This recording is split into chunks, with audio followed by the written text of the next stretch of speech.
प्रयागराज महाकुंभ में एक से बढ़कर एक रंग देखने को मिल रहे हैं। इसी बीच इटली से आए एक प्रतिनिधि मंडल ने लखनऊ में मुख्यमंत्री योगी आदित्यनाथ से मुलाकात की। इस प्रतिनिधि मंडल में प्रयागराज महाकुंभ से लौटी इटली की महिलाओं ने मुख्यमंत्री के सामने रामायण, शिव तांडव और कई भजनों का पाठ किया।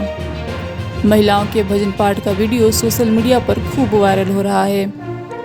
उसे सुनकर लोग मंत्रमुग्ध हो जा रहे हैं। आप भी देखें वीडियो।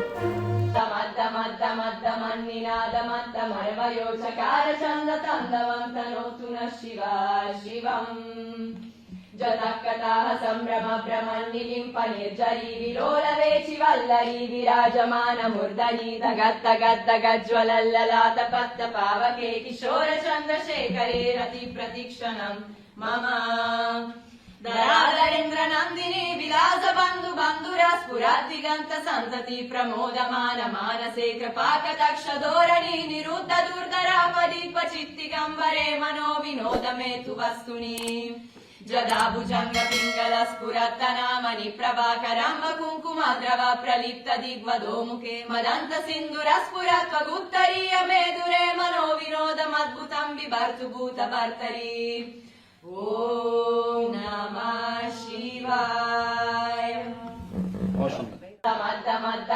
मन्निनादमद्दमर्मयोचकार चन्दतन्दवं तनोतु नः शिवाय शिवम् जतकटाः संभ्रम भ्रमन्निलिम्प निर्जरी विलोलवेचि वल्लरी विराजमान मूर्धनि धगद्धगद्धगज्ज्वलल्ललाट पत्तपावके किशोर चन्द्रशेखरे रति प्रतीक्षणं मम धराधरेन्द्र नन्दिनी विलास बन्धु बन्धुरा स्फुरद्दिगन्त सन्तति प्रमोदमान मानसे कृपाकटाक्ष धोरणी निरुद्ध दुर्धरापदीप चित्तिगम्बरे मनो विनोद मे तु वस्तुनि जदा भुजंग पिंगल स्फुरत्तनामनि प्रभाकरम्ब कुङ्कुमद्रव प्रलिप्त दिग्वधोमुखे मदन्त सिन्धुर स्फुरत्वगुत्तरीय मेदुरे मनो विनोदमद्भुतं बिभर्तु भूतभर्तरि ॐ नमः शिवाय।